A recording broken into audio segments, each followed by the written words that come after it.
Welcome back to the Not Your Mama podcast. This is your host, Kelly Bryant, creator and founder of Kelly Bryant Wellness.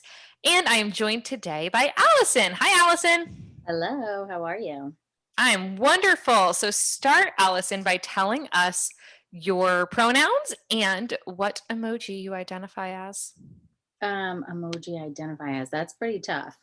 I'm going to say the emoji, probably the laughing one, but like the diagonal The one. diagonal The laughing one that one. I use the most often. And when I laugh, I do very often tear up. So I say that's probably a good one. I like that question. Awesome. I actually was just telling someone, my husband, like I've never met anyone who does this like him, but my husband gets into straight up giggle fits Yes. and like is like crying, like Yep. full on crying and like cannot stop. And like he'll like pause and take a breath and then like nothing will happen and he'll like go right back. And this morning I was sitting at breakfast and he and my daughter were like setting each other off. Oh man, that's awesome. It was like very cute. And also I was like, What is happening? I don't fit in with these people. How are Cute. these my people? That's funny. My sister and I both do that. Like, and we feed off of each other. We would have the same thing. Like, I can remember like growing up and like 20 minutes later, whatever made us start laughing, like we could look at each other and just start rolling again. I'm just like, I love a good laugh, but like, I don't think I have like I don't, that sounds like a good thing. Like I was gonna say I have like too much self-awareness as if like he has no self-awareness, but like I think I'm a little too guarded to just like totally lose my Just, shit like that. yeah, just Just, let it go. yeah. All right. So we have lots of things to talk about today, but I figured we can just start with one of my favorite questions to ask people because they're always super thrown by it is why did you want to have kids in the first place? I came from a very large family. There's only me and my sister as siblings is small, but I have 16 cousins. Yeah. And and my sister and I are on the younger end of that cousin spectrum. Um and I want to say there's a total of like it's either 19 or 21 second cousins now. And there are four of my first cousins that don't have kids yet. So my like family and we all grew up in New York, New Jersey was a lot of us. So when we got together in the summer or Christmas or the holidays, whatever it may be, there was always like a massive amount of people around. And I guess that, just having kids is like, it was, it's like what you do, but you know what I mean? Like, it's like I just was always around kids and young kids. I mean, my my youngest first cousin is the same age as my oldest second cousin. So there Mm-hmm. was like always a continuation of Mm-hmm. like kids and babies and whatnot around. So Mm-hmm. I just kind of grew up always with babies and whatnot, and I like a big family. So Love it. Tell us a little bit about, aside from a parent, like who all are you? Who, like, you can give us, I like to leave this super open-ended and I love some of the answers that I get from people. But like your relationship status, your current occupation, past occupations, hobbies, whatever you want to tell us about you. all right.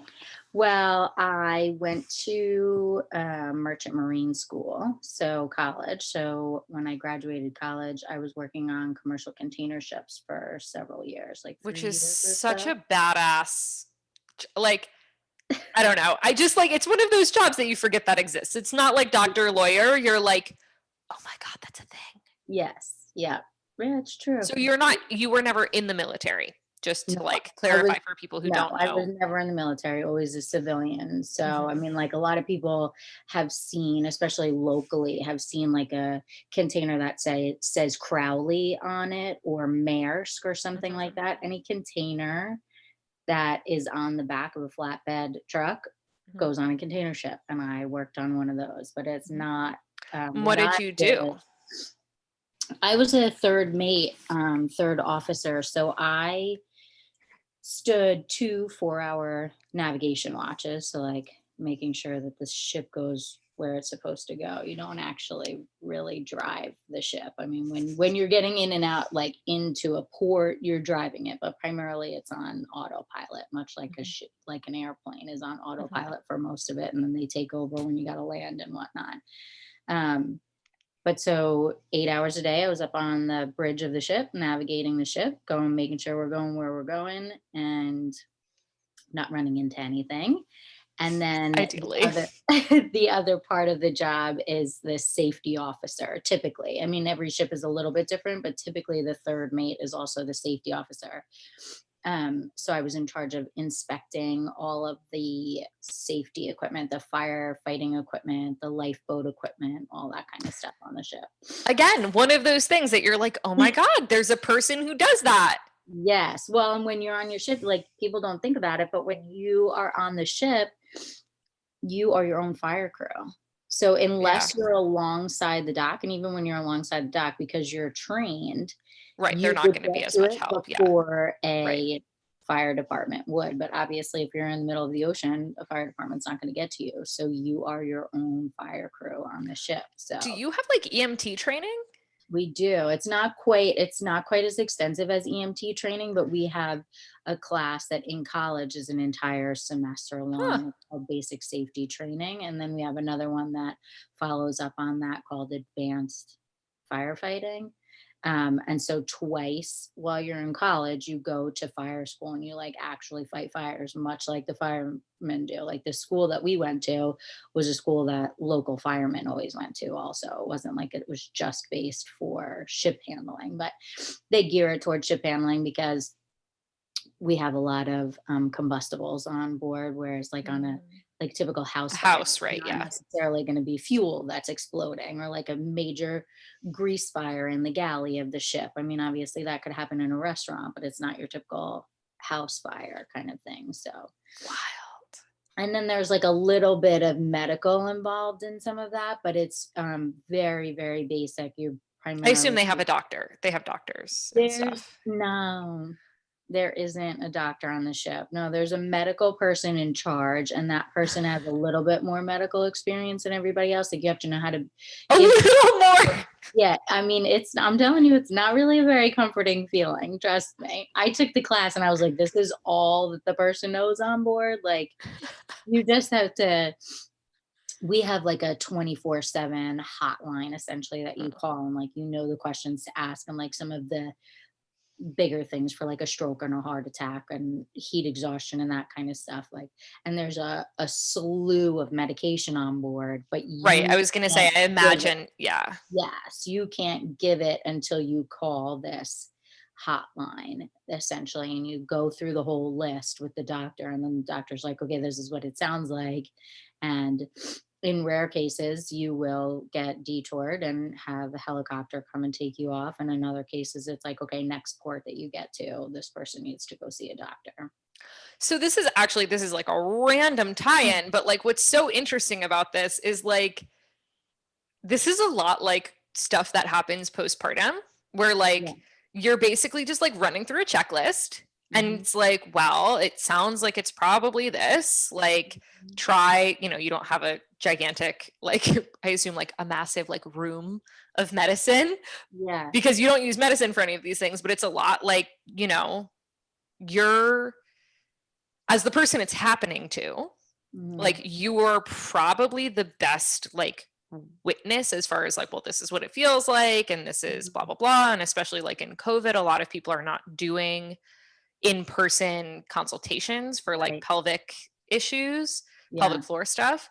And that's kind of what ends up happening for a lot of my clients who like have pelvic floor issues is that like whether it's me or whether it's a pelvic floor physical therapist or their OBGYN is just like, well, it sounds like it's probably da da da da, like Right. try this. Yep. And when you get into the next port, go see a doctor. Yeah, no, definitely. Totally would never have connected those two things, but it's exactly the same thing. Like you have to know your body and be able to say it's this, this kind of a feeling in this location, and hope Wild. you can translate it properly. So I totally detoured you off of. So you went to school for, merchant marine, you worked on a ship, then what? Then my, at the time, boyfriend and I moved down to Florida together. And I was going to continue to work on ships for a while, but he also works on ships. And I kind of felt like it was the time that maybe I moved landside. So I started working at a school down in Dania Beach, which is essentially like a continuing education school. And I was a simulator operator. Again, just because it's something that people think about more often. Airline pilots have to go through simulator training. Mhm. So do people that work on ships. So we were called the wizards behind the curtain. Like, we made everything happen on the simulator behind the scenes, whatever it may be, whether a ship move, like ship movement, traffic, whatever it may be. I just sat behind a computer and operated the simulator that way. Is the field as male dominated as I assume it is? Yes, yes. What is that like? It's interesting. I went to an all girls high school. Uh, my college at the time, it's a little bit better now, but my college at the time was 90% male.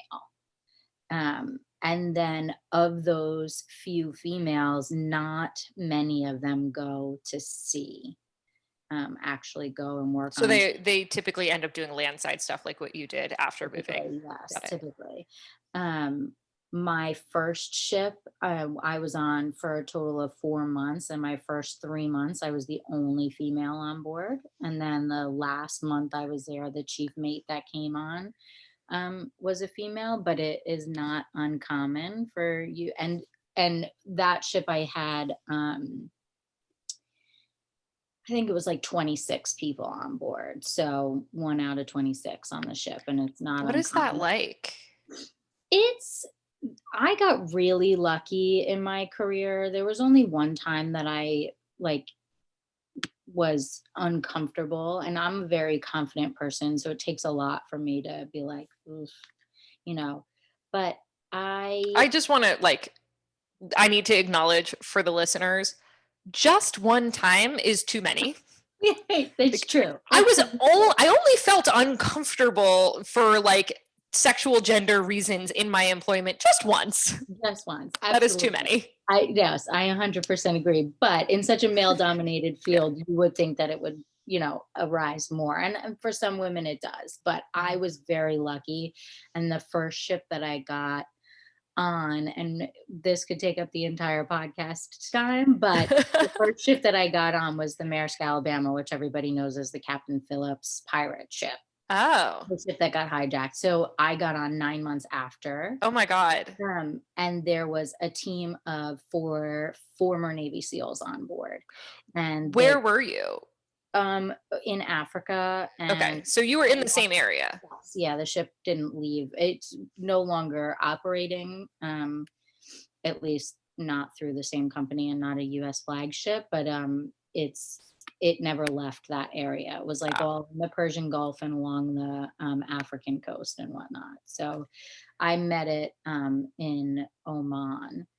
And then we just basically went back and forth from Oman to Kenya. But the captain, as soon as he found out that I was going to meet the ship over there, met with the 4 Navy SEALs. And like, I was immediately like everybody's little sister. Like, they were like, not going to let anything happen to me.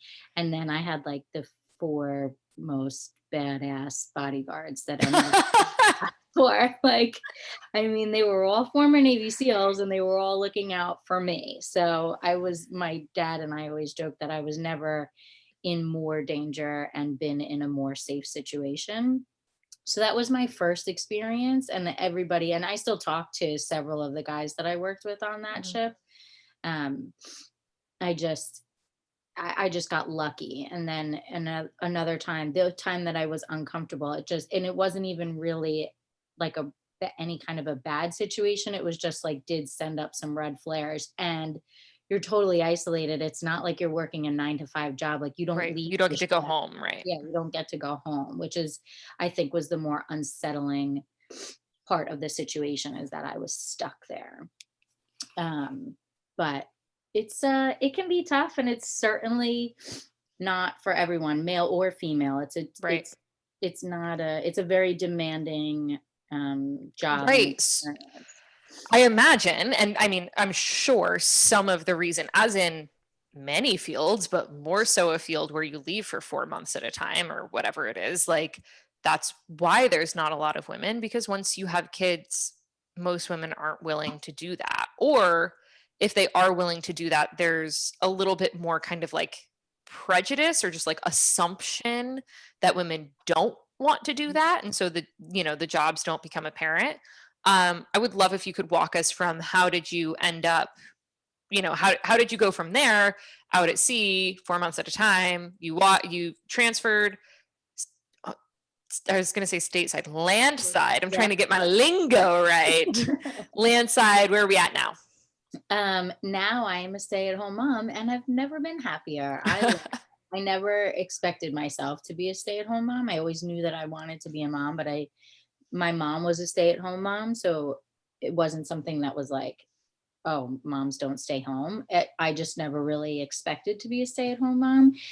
I think primarily it worked out that way because I live in like Stewart area, and I was working down in Dania Beach. So it was an hour and a half commute without traffic each way. So shortly after my husband and I got married and knew that we wanted to get pregnant soon, I was like, well, I'm not going to have a baby and be commuting all the way down there anymore. And I liked my job, but I didn't love it. We definitely didn't want to move down there. And because my husband works on ships also, we just, um, had the family conversation that it made the most sense for me to stay home. And then one of us was always home with her, with Yeah. our daughter. So that's basically how it worked out. It's kind of ironic because I know I came from a stay-at-home mom and he did not. His mom Mm, is a nurse and always worked,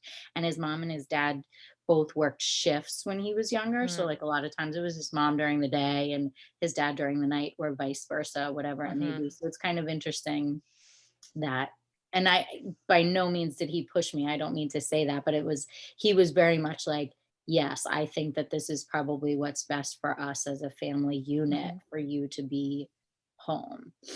I mean, there's no better preparation for the reality of being a stay-at-home parent. We're going to circle back to the fact that he is still working on ships away for long periods of time. It's basically the same as working on ships, because it's like you don't get to leave work at the end of the day. No, Like at the end of the day, you still live at work. we still live at work. Absolutely. It's true. It's true. I never really thought about it like that. I mean, I've always thought about the fact that like being a stay-at-home mom, you're never not at your job, but I never really thought about it being the same as working on a ship. It's It true. I mean, and both for me and this, like, I think if the listeners take anything away from this, it's the fact that like you're just a lot harder than I am. Like you're just like there's a badass streak in there that I do not have. I like get to half a day, and like by the way, validating all of the other parents who are in the same position I am, where it's like I get to half a day with my daughter and I'm like, it is time for you to nap and now it's your dad's turn. Right. Yeah. Like I don't have the mental fortitude. I also would not last long on a ship. It's funny.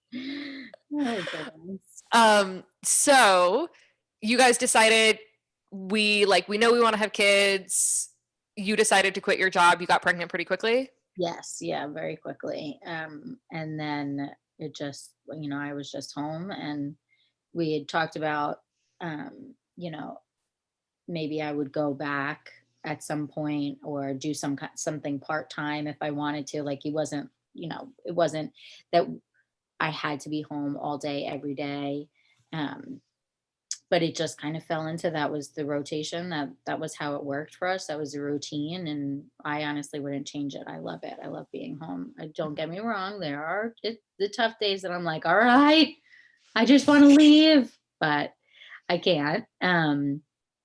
But I love it. It's great. I What do now. you say to so for the, for the folks who are maybe having a harder time being a stay-at-home parent, or the people who are like more in my shoes of like, I can't handle more than 5 hours alone with my kid, what do you say to yourself in those moments when you're like, oh my God, I'm like out of patience? What do you do? What do you say? I think I don't think I struggled with it as much when she was younger. Now that she's a toddler, she's 2.5, and it's a lot more strenuous. And I'm also pregnant, so I have a lot less energy. But um, I really surrounded myself with a good support system that like I can vent to, and I know that the people that I'm venting to are not judging me. And I've also um, made sure not to judge myself. So if I was Mhm. having a bad day and she was being, a little bit more difficult, like, okay, well, we're just going to sit here and do nothing. Like, I don't beat myself up if it's too much screen time in one day. Mhm. Like, you, sometimes you just can't. Or I love to be outside and we have a dog. So sometimes on like the moments that it's too tough, I'm like, throwing you in the stroller and we're going for a walk. And like, even if I'm not like talking to her and smiling, like it just helps me calm down and like reset and whatnot. But, Mhm. and I also have let myself cry in front of Mhm. her when it's been too tough. And That's I a think, big one. I hear as like that's a big red flag for me, that if someone says like you shouldn't cry in front of your kids, or you shouldn't like show weakness, or you shouldn't ever like let them know that they're challenging you, like mhm, that to me is a red flag. Like that's not modeling managing emotions either. Right? We're absolutely. teaching them that grown-ups don't cry. Right. Absolutely. And I mean, when she has a temper tantrum, sometimes I just throw myself on the floor with her. Like, I mean, I don't have like any one solid answer. I just kind of like Yeah. whatever the day brings. But Yeah. like the biggest thing is like, I don't beat myself up and I know that it's not my fault. I also Mhm. will say, after becoming a mom, the social media accounts that I follow have significantly changed, and they're all like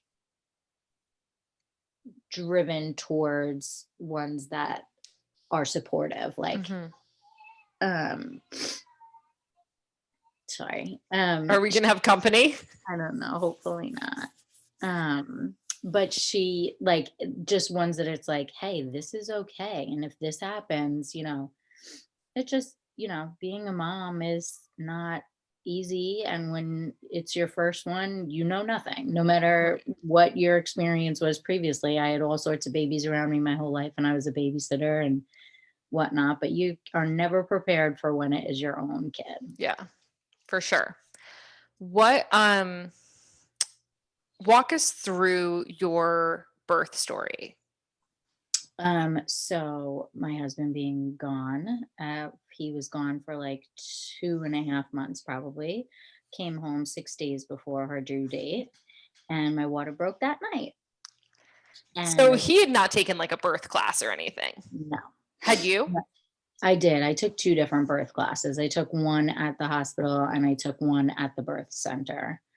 Um, and I um he, we had our insurance does a like maternity management thing that's all like a nurse that calls you over the phone, and it's just kind of like a backup insurance policy and whatnot. And they had given us a essentially PowerPoint childbirth class um that I had sent to him for him to look at. So like some things weren't, you know, totally going to be new Yeah.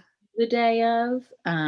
But no, he had absolutely no preparation and did not grow up with a big family and did not.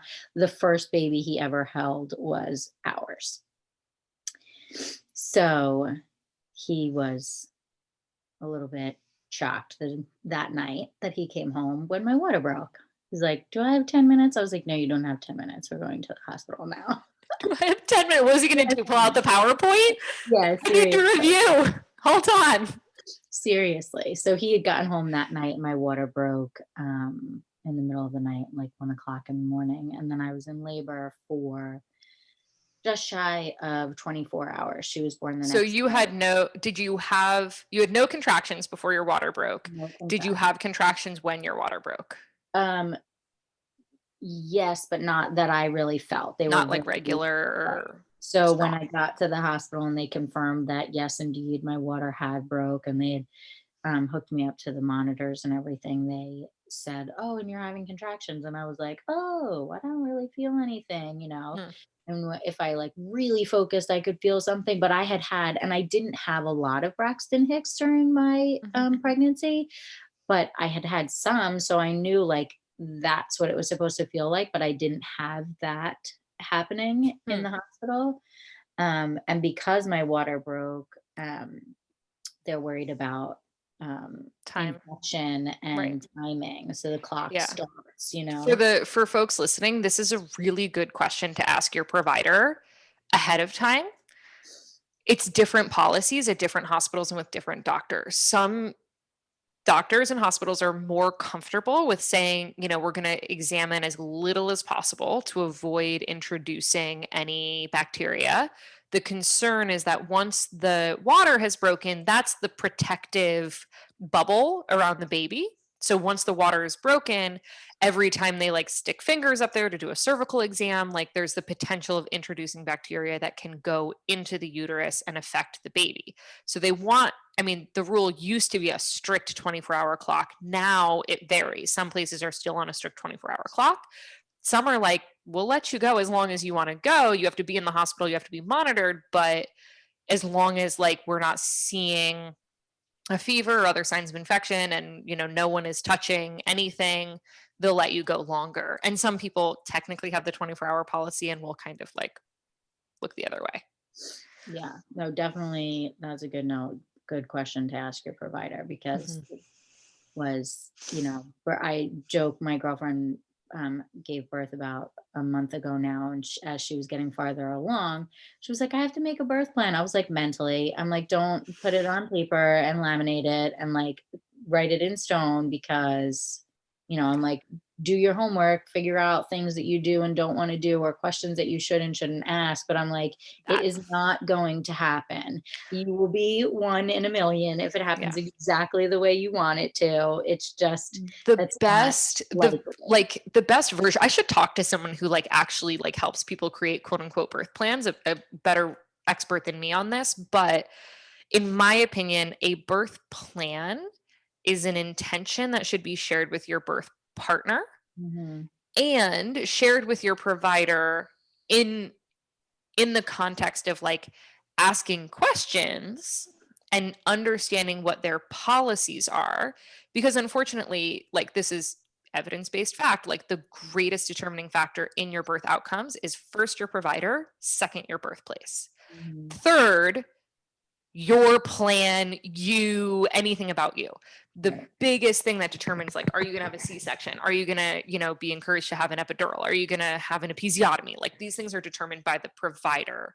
Right. So you can go in there and say, like, I have a birth plan to birth undisturbed and to labor as long as my body needs and all of these things. And if your provider just straight up is not going to, I don't like the word allow, but like is not going to allow that,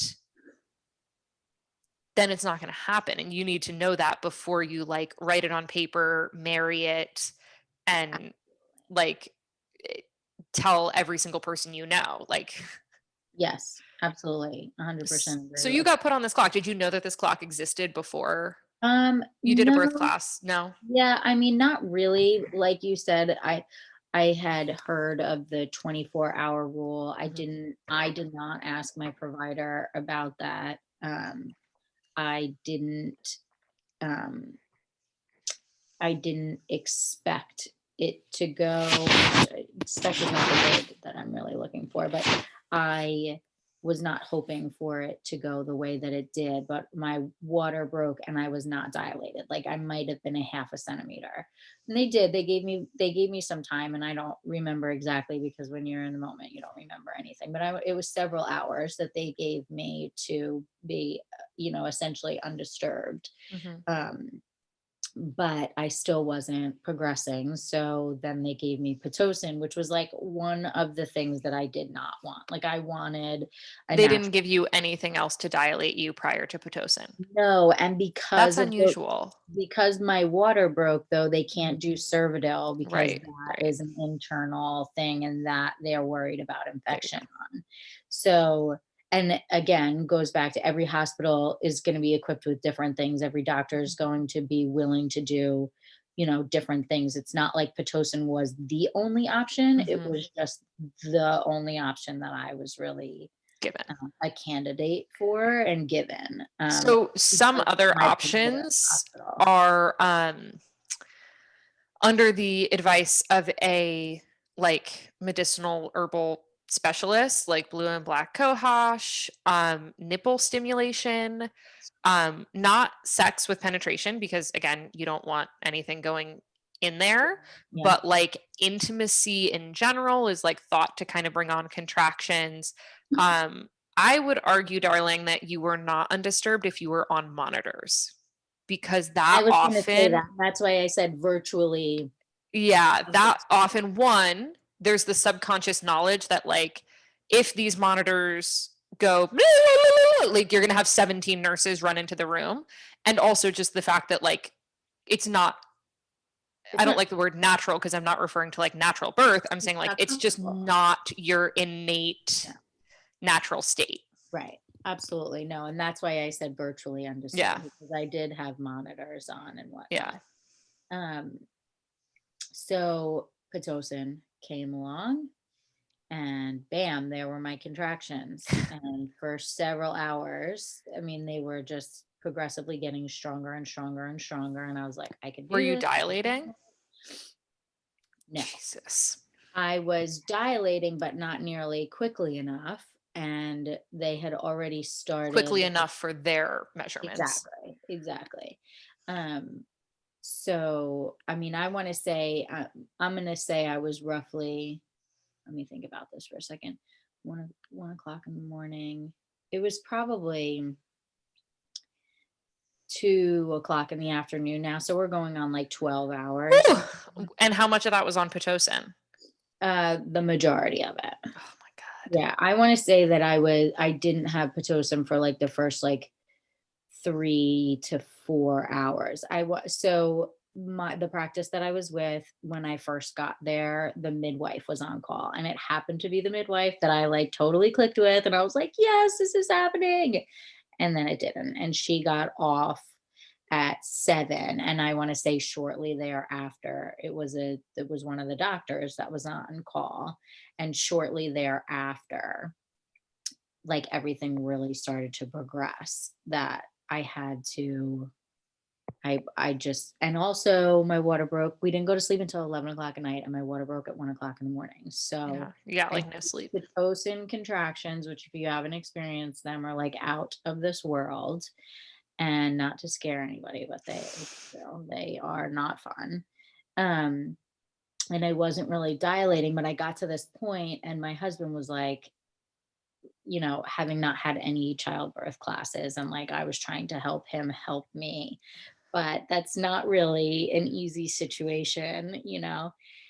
And he's like, please just do the epidural. And I was like, I can get through this. Let's see how much farther along I am. And I was like 4 centimeters. So Oh. I was like, well, I can't do this. There's no way. Like, I cannot continue to do this. Especially not having slept. No, I was like, I'm going to be exhausted by the time I'm not going to be able to push this child out, which also then is a mental thing. Now I just totally psyched myself out for it. Mhm. And I had an epidural, which Alison, sometimes you echo things that I say all the time, and it's like,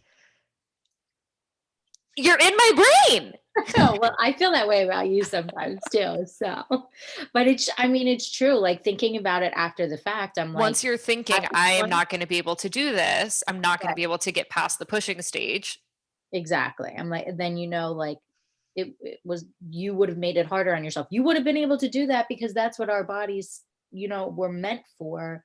But you've psyched yourself out at this point. And So, also the truth is you'll never know, right? right. And we Absolutely. can torture ourselves with, oh, I shouldn't have done this. I should have done this differently. I shouldn't have done that because if that one thing had changed, Right. then I would have had all these other different outcomes. And that might not be true. Like Right. you don't know, No, absolutely. but it Absolutely. definitely, there's definitely something to the whole, like once you've had the thought, like I can't do this or this is going to be dangerous, or in the episode with Holly, which will be out once this one is, um, she said like they told her that there was like a bony outcropping in her pelvis that might prevent her from being able to vaginally deliver. And like Yeah. So once then, that's in your head, right. yeah.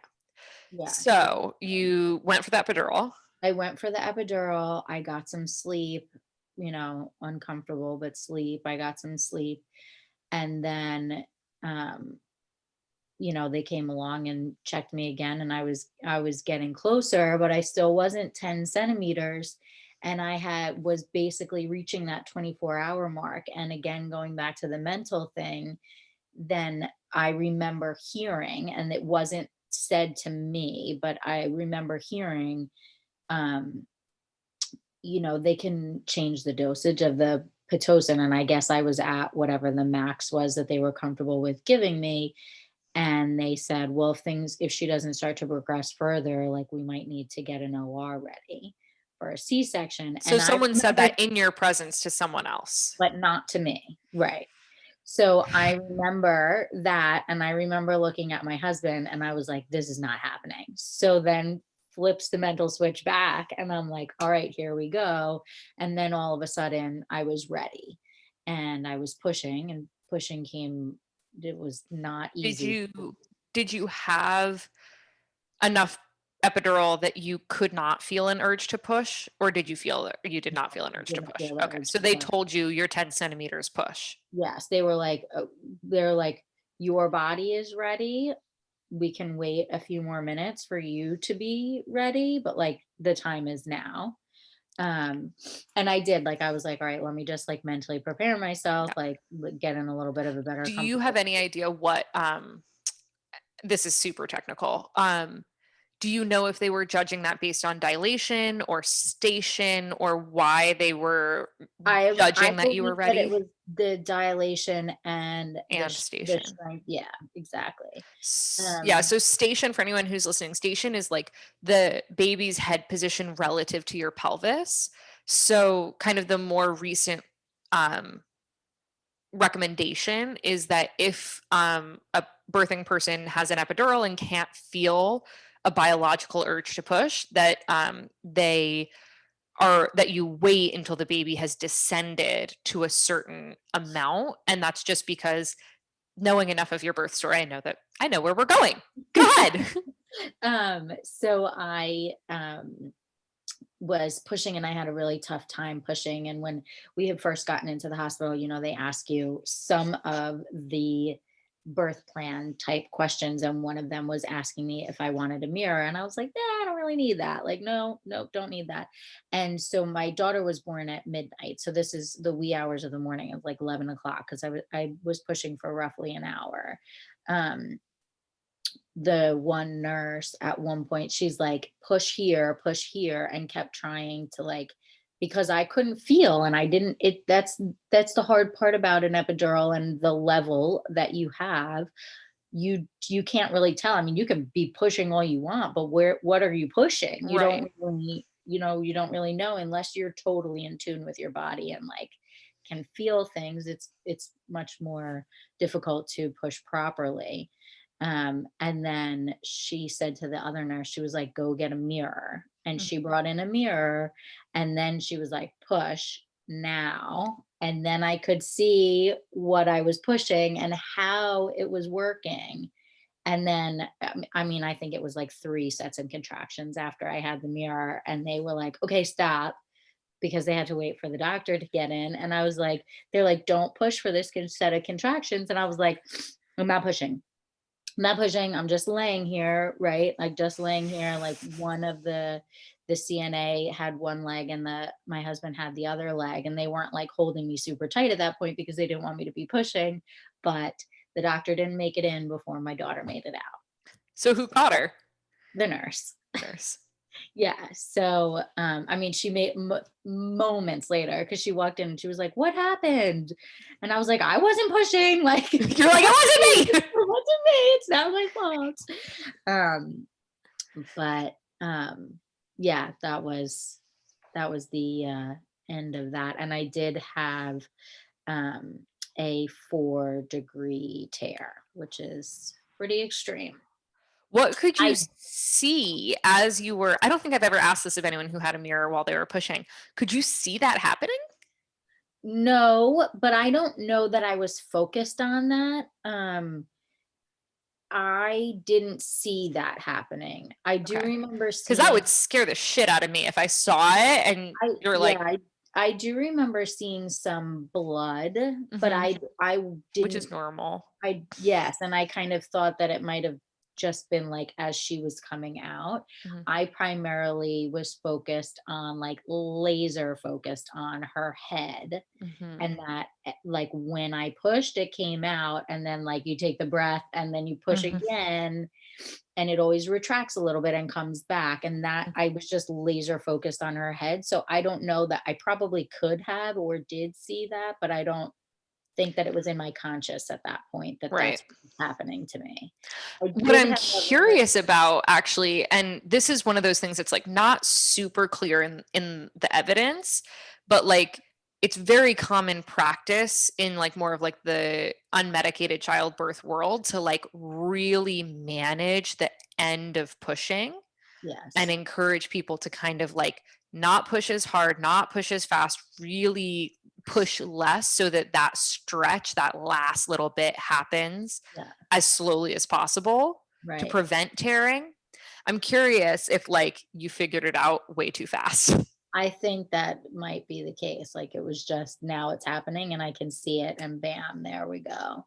Mm, Um, I have thought that also, like mm, because I didn't give obviously I was dilated, but I didn't give the time to like mhm. Like for the it to perineum needs to stretch. it Yeah. was really, I mean, obviously I don't totally remember, but it was very quick after I got the mirror that I was like, "Oh, this is how you do it." Um, I did, so I had no sensation on how to push, but I did, however, feel every stitch. So postpartum, I they had to give me more epidural in order to stitch me up. So that's interesting to me. I'm like, I don't quite understand any of that, but I was like, I feel all of that as my daughter was like laying on me and we were doing skin to skin. So like, Yeah. and they just kept saying like another drip, another drip, another drip until I didn't feel it anymore. But at that point, she was basically like done stitching me up. Um, one thing I want to note for anyone who is birthing with an epidural, one thing that can be really helpful when you don't have sensation, like from the waist down, is practicing using your arms. So I teach this a lot in prenatal yoga that we never push in prenatal yoga, but we'll do belly hugs, which are like a transverse ab engagement.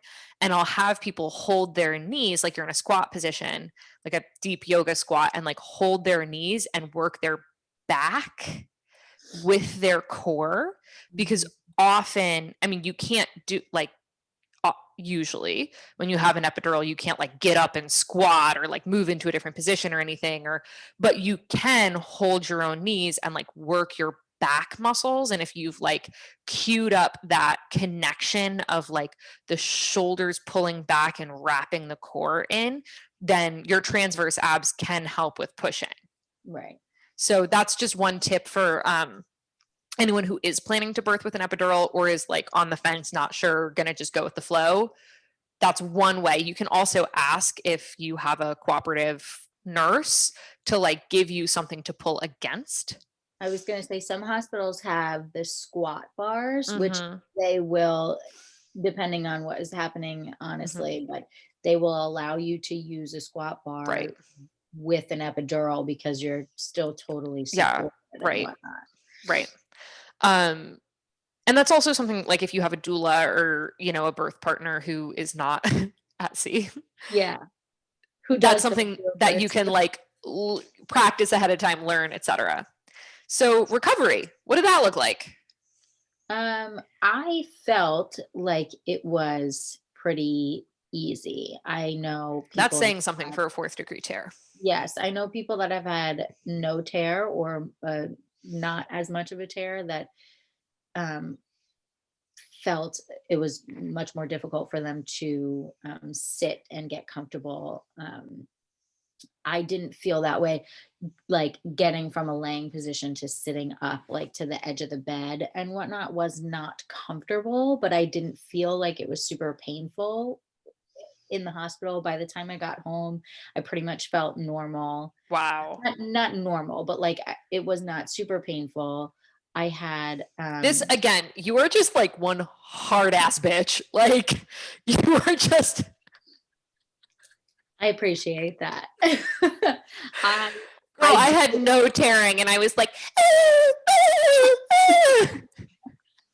people I tell me like I had a natural home birth and people tell me, "Oh, I'm not like tough enough for that." I'm like, "Girl, please. I am not tough enough to be having a hospital birth. Like if I have a home birth, then I know no one is administering pitocin, right. which is real Yes. hard. I Yes. know that there's not going to be an epidural that like that then I lose sensation and then like damage can happen that I can't feel.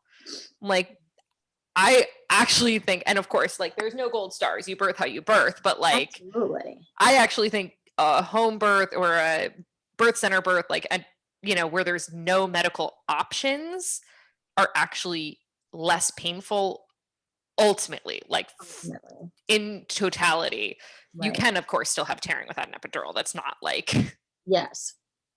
Yeah, no, absolutely. I did, however, so anybody who's pregnant listening to this, about to give birth, and you're going into a hospital or not, because you can get them from Amazon, those perineal ice pack things, saviors. Like, I don't think that there was many moments that I did not have one on, which might have helped my situation because of the swelling of the Mhm. tear itself and the stitches and everything. I was like constantly had the ice pack on, so that might have helped Okay, also. you have to tell me. So I made the like the home version of that. Like I made it's like witch hazel, aloe, and lavender. You can look up a recipe and made like padsicles where you like put them on a pad. And I I had a whole routine for the first like week postpartum. I would like eat dinner, get in a sitz bath, like an herbal sitz bath, and then put on a padsicle. And then I would like fall asleep. I gave myself diaper rash. Oh, no. Yeah. That's awesome. That's hilarious. Like, Really? yeah, because also you're like sitting on Well, your and you just butt came in out of the bed. bath, so you were also Right. Everything's wet. well, And then the padsicle, I don't know, like with the like ice pack things, I don't know if they somehow like aren't wet. yes, they're not wet. So it's much like a ice pack that you would have for an injury at a sporting event that you pop and shake. But don't those get like condensation on No, not really. I might even have one in my cabinet I can show you, them? but, Okay. and it's probably about this long. It's Right. like an overnight Yeah, super like the heavy thick duty. Yeah. maxi pad, but there's no liquid on it. But I did use the witch hazel pads at the Mhm, hospital, mhm. that I would put, so I put that in the underwear Yeah. and then, like, a couple of the witch hazel pads in there, but, I mean, I changed, like, I probably, I probably earned my keep trying to, like, I was like, more of these, more of these, more of these. Like, I just like, just keep them coming. Like, every time you come into the room, just keep bringing them. But they don't really, and especially if you don't have the witch hazel pads on them, they don't get They're not wet. wet. Interesting. So the tip, the padsicles I highly recommend. My tip is just if you're going to put like one on per day or two on per day, don't do it right before you go to sleep. and then like, you're like nursing a baby in the dark all night, like on your wet butt. Yeah. It was not Doesn't smart. sound, no. Yeah, So that definitely. was the worst of my postpartum recovery. So yours wasn't too bad. No, I didn't think that it was too bad. I breastfed, exclusively breastfed, and I did it on demand. I had no schedule whatsoever whenever she wanted to nurse.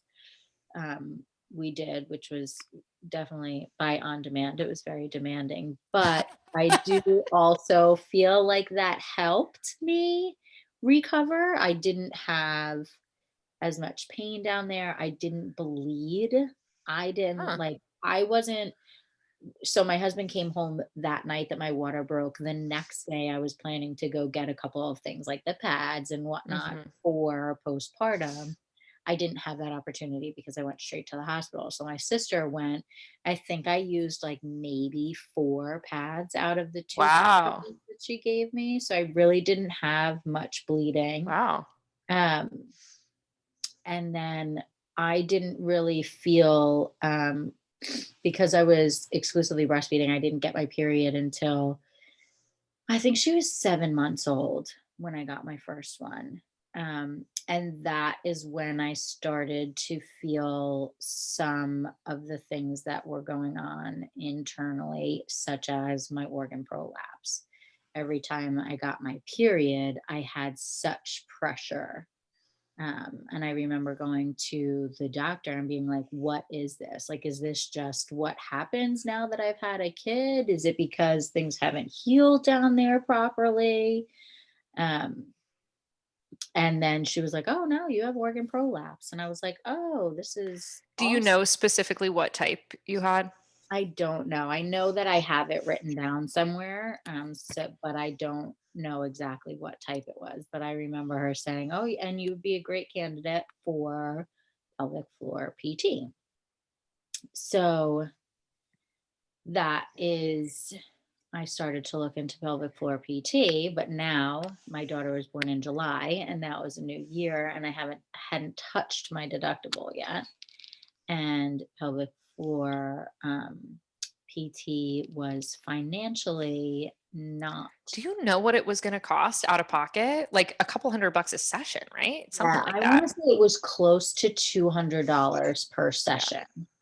And not all of it went towards my deductible, so Oh, it wouldn't have met my deductible quickly, and then I had much less. yeah. Um, and obviously they can't tell you until you start going how How many much yeah, sessions how many you're sessions gonna you're go going to need. to, or even how often. I mean, I spoke to the woman and she was great. I thought that she was very knowledgeable and whatnot, but I was like, oh no, I can't. Like, this is not something that I'm willing to do right now. And I just asked a lot of women that I knew. And then shortly after I started feeling that, I started to pee when I sneezed. And then it was like all just felt like it was downhill from there.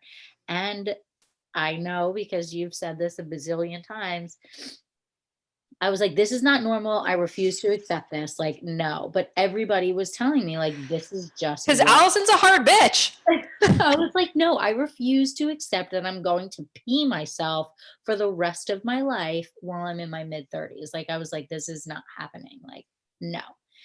Um, and then one of my girlfriends who was doing I think she was doing prenatal yoga with you at Hmm. the time, or postnatal, No, I but think she was doing prenatal at the time. she told me about the free pelvic floor workshop that you were doing, and I did that, and then I started the Reclaim program shortly thereafter. But at this point now, I think you might remember better than me, but I want to say it was like 15 months The post. first time I ran that workshop was September, October, something like that. October, I want to say. So it would Yeah, have been, yeah, like 15, 16 yeah, months after yeah. she was Because I born. remember you saying for the Reclaim, you were like looking for like a year-ish, and I was like, well, Mhm. I'm past that. And we were like, well, I'm not going to promise you We're going to anything, find out but what happens. we're going to figure it out together. Let's see what happens. So I know we're like running out of time and I don't want to, you could have a toddler waking at any moment. I know. Um, And my husband's not home, so.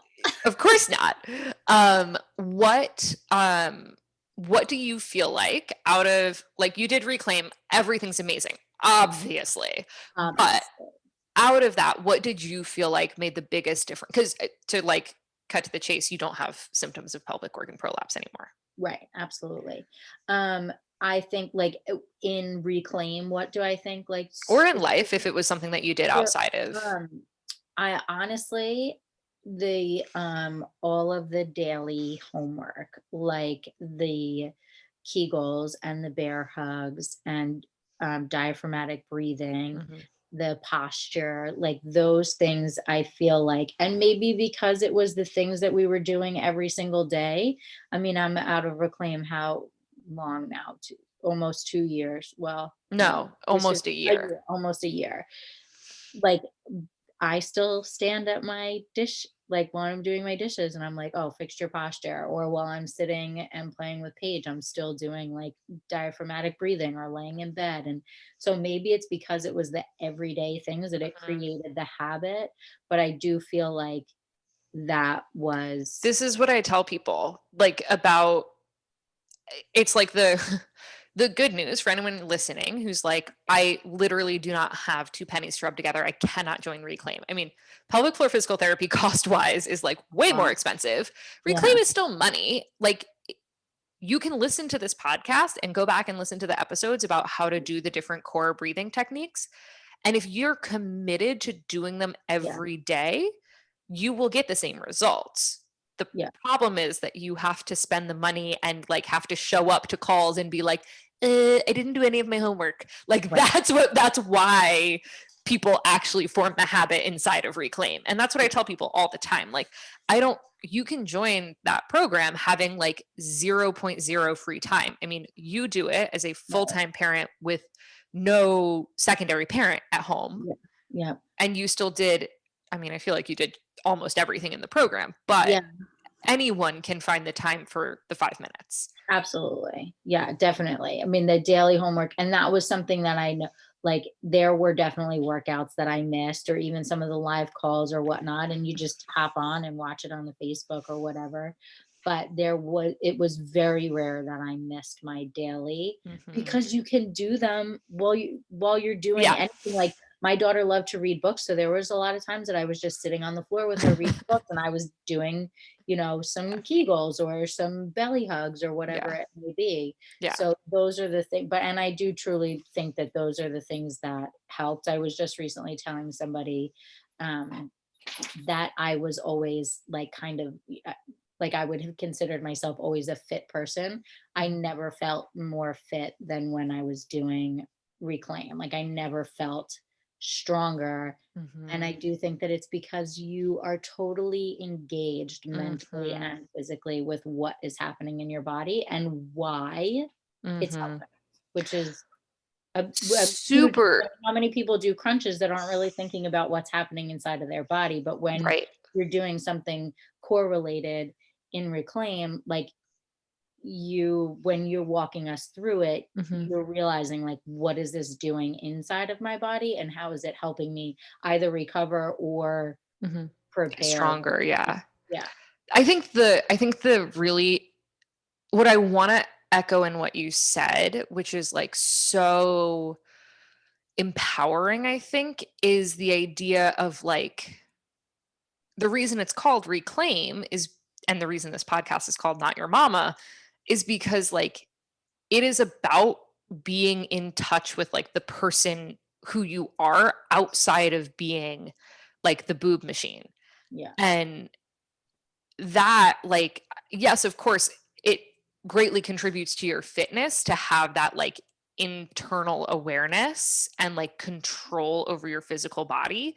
But having an internal awareness and control over your physical body is also like, from a mental health standpoint, like very empowering and helps you feel like much more grounded in Yes. your like personage, Mhm. independent of the like milk drinking monster that like wakes you up at all hours of the night and like has stolen your hair and like your identity as a person. Yes. um that and then of course obviously there's the fact that like then you also stop peeing yourself and having this like weird, uncomfortable pressure. And you're like, okay, I'm still a person. Like I'm Right. still me. Right. Absolutely. Yeah, I 100% agree with that. All right. So let's quickly wrap up with the fact that you pregnant again. Yes, I am 22 weeks and we're expecting a little boy. Oh, I don't think I knew that. Did I know that? I don't know if I told you that. We just Oh, found out exciting. 2 weeks ago. Yeah. Oh, I don't know fun. if I mentioned it. Yeah. Awesome. And now this go around, I am opting for a birth center birth. And How are you feeling about it? so awesome. Like, and your husband still hasn't seen the birth center, right? He's been he gone. actually was just with me on Tuesday because he just got home, and Tuesday was my first appointment that he's been home. So he was with me, and it's funny because Tammy, did my consultation, and I had her for my last appointment also. And she was like, "So tell me what you think." And he was like, "Well," and he was like, at first he was trying to sugarcoat it. And she's like, "No, but like, I just want you to know that like, I don't expect you to be like 100% on board." And then he was like, "All right, well, I'm going to tell you, like, these are what my concerns are or whatever." And he walked out of there. He's like, "If you're comfortable, I'm comfortable." Like, everybody in there was super great. Like, but most importantly, you need to be comfortable because you are the one doing all the work. So, Is he for sure going to be there at the birth? Do you oh know? no, not for sure. We're cutting it real close again. He's going to be home probably like the week to 10 days before I'm due. So, my stepmom is my backup to be in the room with me. But that's one of the things we were talking about with Tammy. And Tammy was like, it is very rare in this kind of a situation because your body is not Right. relaxed enough. And she was like, especially being like in the birth center kind of environment, nobody's pressuring it to happen. She's like, I don't care if it happens a week late, if he comes home 2 days before baby's birth date, like, or due date, like, it doesn't matter to me. Like, so there's no pressure there. So there's no mental pressure. I mean, and I kept telling my daughter in my belly, like, you have to wait till daddy comes home. You have to wait till daddy comes home. And he then came home, and literally, she was yeah. like, here he comes. So, and she was laughing. She's like, it is more often than not in this kind of situation because your body and mind are not relaxed enough to make things start happening. So we'll see. Well, I will tell you, I have no notions of becoming a doula, which is something that you're also interested in Yeah. because that is not my life right now. But Yeah. like, I low key secretly am waiting for someone to like be like, "Oh my God, Kelly, I'm going into labor. I need you to come." And I'll be like, "Yes." That's so So funny. if it happens and you need a backup to your backup and it works for my schedule, I will let you know. I will put it on the calendar. Too funny. just, if you could avoid my client facing days are Tuesday to Thursday. So if you Okay. could just avoid Tuesday to Thursday, All Friday, right. Saturday are great. I'll do my best. Yes, I just invited myself to your birth. It's fine. Hilarious. But Hey, only as third backup. Actually, I'll be the third mate. Can I be the third mate of your yes. birth? Hey, I like it. I like it. I think that makes me the safety officer. That's too funny. Hey, I mean, we can translate this right back like we did before. Safety officer, you're making sure that mama is safe during all of Making it. sure you have all of the equipment that you need, that it's all in operating order. Exactly. All right. So, This has been such a pleasure. I think that there's lots of little takeaways that people can take from this as far as like birth preparation, birth planning, or birth not planning, whatever the case may be. And the pelvic organ prolapse recovery stuff is super helpful. I know that for a lot of people, it can feel like, and I don't want to say that yours was like so severe or anything, but the way you've described it is like there was a lot of sensation yes. and it's gone. And it is very workable. Yes. By easy things too. It's not anything that's like crazy and hard to do. Like you said, it's like the 5 minutes a day that you dedicate to the daily homework. That was what I felt was the most beneficial for me. Right. And I will tag, that's not the right word, link in the show notes, the podcast episode where I go through what I teach in the daily homework for the reclaimers. So if anybody needs to go back and listen to that, all you need is the accountability to do it every single day, and also to like ask your questions and get the support that you need when it doesn't make sense. Which it did not make sense for me in the beginning. I do have to say, I remember having some issues and having to have conversations with you about the Kegels. I'm like, wait a second, I'm not sure that this is working the way it's supposed to be. So it is, by when I say easy, it doesn't always totally It's click. simple. Yes. Yes, exactly. All right. Thank you so much for being here. This is such a good time. Always fun Thanks to for connect with having you. me. And for anybody who's listening to the audio, you can't see that we're wearing matching shirts. Yes, we are. Love it. All right. Have an amazing day. Thank you so Thank much. And thanks to you. everybody listening.